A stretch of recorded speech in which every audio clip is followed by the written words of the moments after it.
Welcome back to Petman Garage. So Fiddy is like half out of the garage at the moment. And a small confession, I have never checked the transmission fluid since I've had this truck, or since I've done the swap. So it's past due.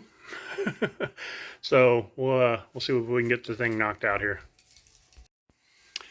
So she's half out of the garage, and the purpose for doing that is, with the overhead storage racks, we're really limited on lifting the truck, and I need to get pretty far under the truck to check the transmission fluid. So that's the goal for today, is checking the transmission fluid level. Alright, so check this out. I got the back end lifted up, and I just have about 5 inches or so in the back, and then I came to check on to see how the front's doing, and boy, couldn't have gone any more in the back. We would have touched in the front. So we'll work on getting the front lifted up. Oh, that is kind of a cool look to it though. Kind of pretend like we're bagged here. But anyways, we'll get the front lifted up here. Alright, so the other benefit of this spot in particular is, with the shape of the driveway being kind of a U-shaped, I'm actually creating a little bit extra space underneath the truck, right where I need to work. So we'll slide under there, figure out what size we need for the fill plug, dipstick, whatever you want to call it, and then we'll get the truck up to operating temperature, or warm. Alright, here we are under the truck, and kind of bent this exhaust heat shield a little bit. Kind of bent the heat shield a little bit out of my way, and then right here is going to be our fill plug, and it's going to be a 19 millimeter.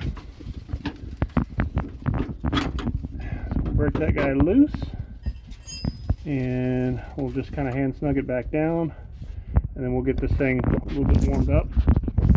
We'll check the fluid level and be ready to add more into it as well. So while the truck's warming up, we'll get some fluid ready.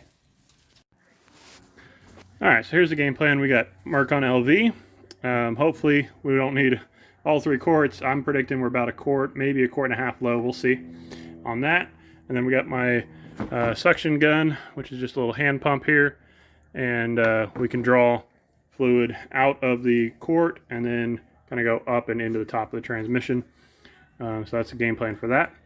And we'll get this truck started and start warming it up a little bit. And of course the truck's pretty loud, so I'm probably not going to do much video underneath the truck with it running. Just kind of wanted to give you my game plan, and I may try to shoot a little bit, but it'll probably be pretty loud under there. So we'll get this thing starting to warm up a little bit. So I got my transmission dipstick pulled, wiped it, and then reinstalled it, and you can see we're pretty low. We should be up in that hatched area range somewhere. So we'll go ahead and add a full quart, and then see what we look like after that. Alright, we just hit closed loop on the truck, and we are about a 1 quart added, and so we are about where the N is in manual there. So we will add probably about another full quart, and at least another 3/4 of a quart, and we'll see what we look like after that.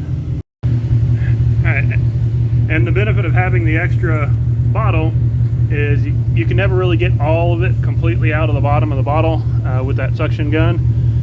So I always just add whatever remainder is into the next bottle after I pull a drag out of it.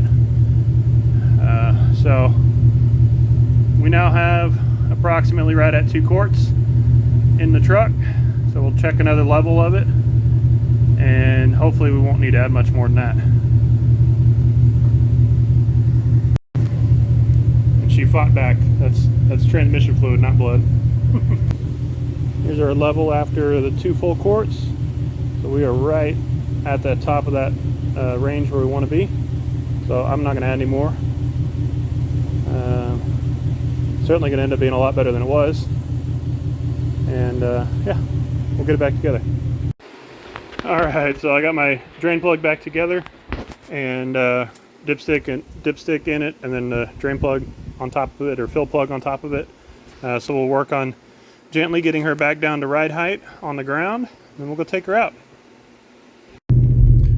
So one of the things I always noticed was going a quick 2 to 1 downshift and then right back up to second, it would kind of bang off the rev limiter. So we'll see if it still does that. Here we go.